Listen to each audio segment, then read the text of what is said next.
যদি ইয়া রাসূলুল্লাহ জিকির করো কবিরা গুনাহ হবে।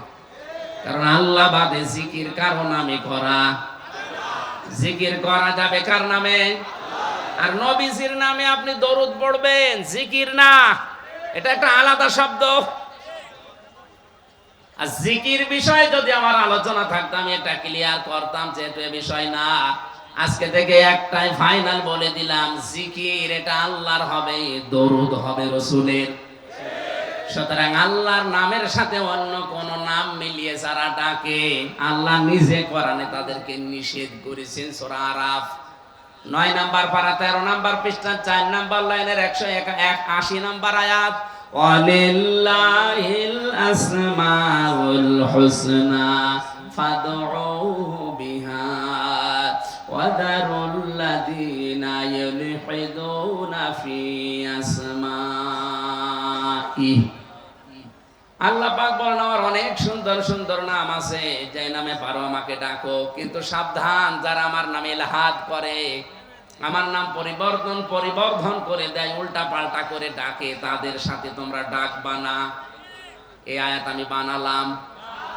এই বলেন বলেন।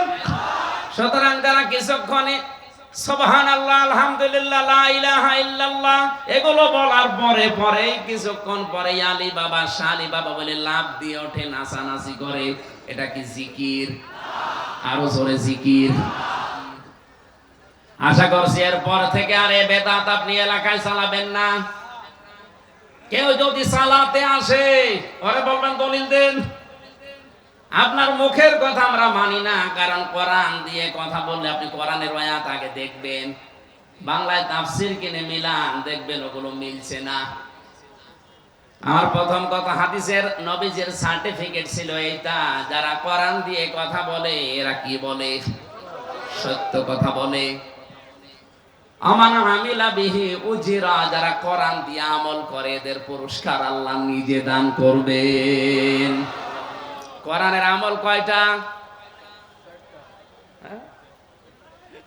কয়টা বললেন? 500। মামা বলছে 4টা। মামার মাথায় কিছু আছে?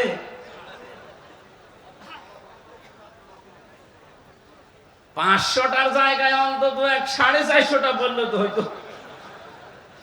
একেবারে 4টাই নেমে পড়েছে। খুব ভালো করে মিলাবেন। কোরআনের আমল হচ্ছে পড়া, কোরআনে আল্লাহ শরীয়তের বিধান দিয়েছেন 500। আমাদের বাংলাদেশ থেকে ভারতে যেতে হলে যেমন অনেকগুলো বর্ডার আছে, যে কোনো বর্ডার দিয়ে আপনি যেতে পারবেন যদি ভিসা থাকে, পাসপোর্ট থাকে। কথা বলছেন কেন? আল্লাহ পাক এই কোরআনে কারিমে 500 বর্ডার দিয়েছেন। এই বর্ডার গুলোর কাছে গেলে আপনি থেমে যাবেন, কারণ আপনার ভিসা নেই, পাসপোর্ট নেই পার হয়ে যাওয়ার জন্য। এই কোরআনে 500 আয়াতের ভেতরে আমলের ভেতরে একটা আমল আজকে আমরা পড়লাম।